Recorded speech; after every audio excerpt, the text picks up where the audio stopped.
Millatimizning mehr-oqibat tarixi. Bizning yurtimizda mehr-oqibat shunchaki fazilat emas, balki asrlar davomida shakllangan muhim qadriyatdir. Tarixda bunga dalillar ko'p. Farg'ona kanalining qazilishi. Og'ir sharoitda qo'l mehnati bilan qazilgan Farg'ona kanali xalqning bir maqsad yo'lida birlashganining yorqin namunasi bo'ldi. Minglab odamlar ko'ngilli ravishda mehnat qilib, kelajak avlod uchun hayot manbaini yaratdilar. Ikkinchi jahon urushidagi birlik. Urush davrida xalqimiz front ortida katta fidoyilik ko'rsatdi. Kambag'allarga yordam berildi. Askarlar uchun oziq-ovqat va kiyim-kechak tayyorlandi. Ayollar va keksalar og'ir mehnatni zimmasiga oldi. Eng muhimi, jamiyat bir oilaga aylandi. Yetim bolalarni asrab olgan oilalar. Aynan shu davrda yetim bolalarni asrab olish ham haqiqiy qahramonlik sifatida namoyon bo'ldi.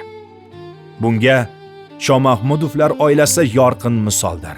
Ular urush yillarida turli millatlarga mansub 15 nafar yetim bolani o'z tarbiyasiga oldi. Bu oila insonparvarlik va mehr-oqibat timsoliga aylandi. Jadidlar asos solgan ko'mak tashkiloti. 20-asr boshlarida jadidlar tomonidan asos solingan ko'mak tashkiloti muhtojlarga yordam berish va bolalarni o'qitishga xizmat qildi. Bu harakat ilm va mehr jamiyatni yuksaltirishga ishonch edi. Toshkent zilzilasi.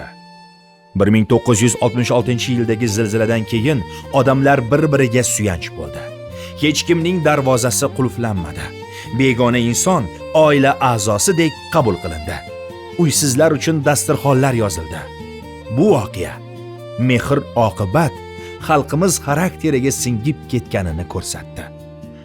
Sardoba suv toshqini. Sardoba fojiasi paytida butun mamlakat bo'ylab ommaviy yordam harakati boshlandi. Kimdir pul, kimdir oziq-ovqat, kimdir kiyim-kechak bilan toshqinda qolgan oilalarga ko'mak berdi. Jamiyat yana bir bor og'ir sinovda birlashdi. Pandemiya davri. COVID-19 pandemiya yillarida shifokorlar, ko'ngillilar va oddiy fuqarolar bir maqsad atrofida jamlandi. Saxovat karvonlari, bepul dori-darmon va oziq-ovqatlar minglab oilalarga umid bag'ishladi. Bugungi jamiyatimizdagi mehr-oqibat.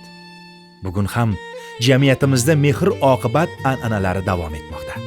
Kimdir qo'shnisiga ovqat ilinadi, kimdir mahallasidagi bemorlarning holidan xabar oladi.